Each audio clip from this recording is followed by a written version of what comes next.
Good morning. I'm Harry Ratliff from 60 Minutes, and what seems like a lifetime ago, I was one of Walter's foot soldiers. The day I was asked to work for Walter, I cried, from joy for having been finally asked and from fear that CBS News executives had made a huge mistake. That's what working for Walter and for CBS News meant. Back then, CBS News really wasn't a job, it was more like a calling. For most of us, getting hired by CBS News was like being accepted into a religious order. The Jesuits come to mind. You can probably imagine how that made us feel about the man himself. He was never really a boss. He never really sat me down and said he wanted to show me what to do and how to do it. He didn't have to. I could see it every evening on the news at 6:30. Walter was our leader. His DNA contained the basic ingredient essential for good journalism, curiosity. Walter was also a workaholic.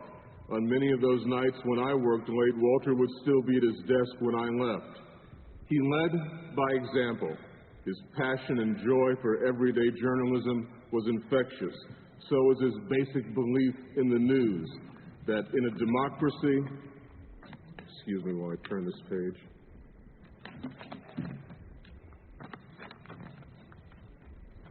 that in a democracy, news was important, that news had to be reported accurately, fairly, and timely. It would be unfair to say that, and dishonest to say that Walter and I were intimates. We weren't. I got to know him a little my first year on the evening news when he invited me around to his house for Thanksgiving. I have no idea why he did it other than simple kindness and generosity, but I've never forgotten it. In 1980, a few months after the Russians invaded Afghanistan, Walter and I went to Pakistan to report on that country's nuclear weapons program and its growing strategic significance. The night Walter arrived, I went around to his room to give him a briefing.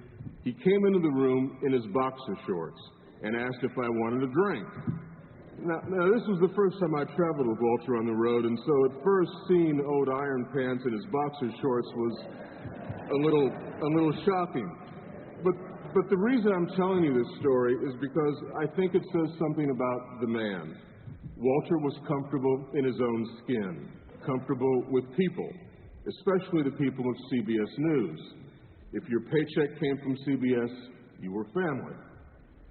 We went to Pakistan because Walter felt it was important to report that Pakistan was potentially dangerous. Remember, this was 20 years before the Taliban, Al-Qaeda, and 9/11. Walter was prescient. A few years later, when I was asked to produce Walter's report on the 40th anniversary of the Normandy invasion, I was thrilled because I knew how much it meant to him. What neither of us knew was what Walter meant to the veterans. Every time we tried to do a little work, veterans stopped what they were doing to get his autograph or their picture taken with him, as if he was one of them. Walter pulled me aside and said we'd never get a story if he hung around, so he left. The story came first. We stumbled across an old veteran searching for a friend's grave and asked if we could follow him. When he found it, he took out a small container of American soil and scattered it over the grave and started talking to his old friend. When we showed Walter the tape, he cried. Walter was amazing. He loved his country, he loved people, he loved his job, and he loved CBS News. It's hard to believe that it's been 30 years since Walter Cronkite left the evening news. It's just as hard to believe that since then, 3 generations have grown up not knowing his voice.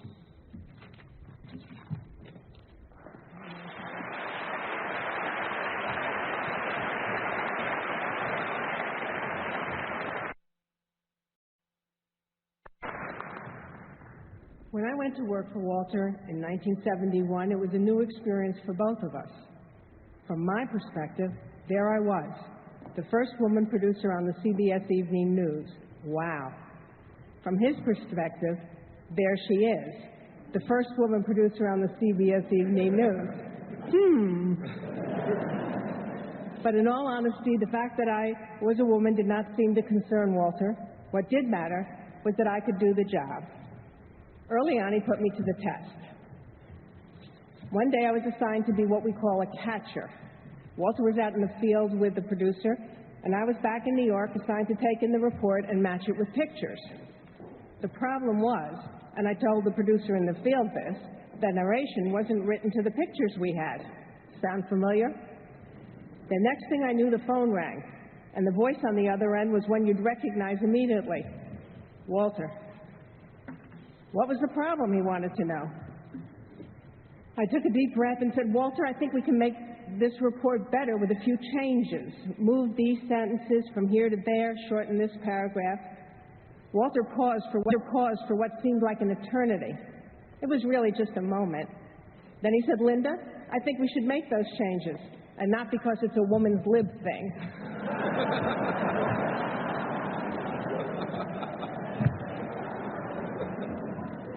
Walter had boundless energy for the news, no matter what the story. In fact, here's something you probably don't know about him. For a man who covered presidents and men on the moon, he still got excited about that most basic of stories, a fire. He loved a good fire. When the alarm rang, the firefighters responded, and so did Walter. Result?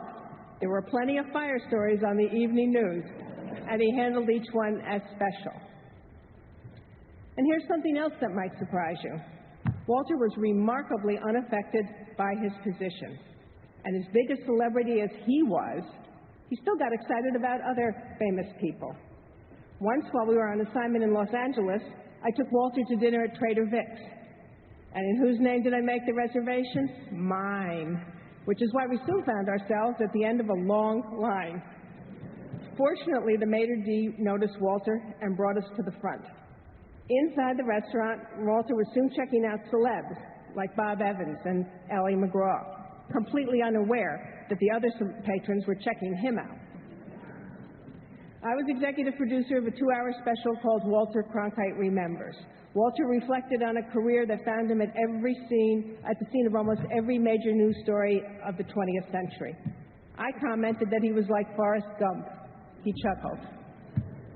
A footnote.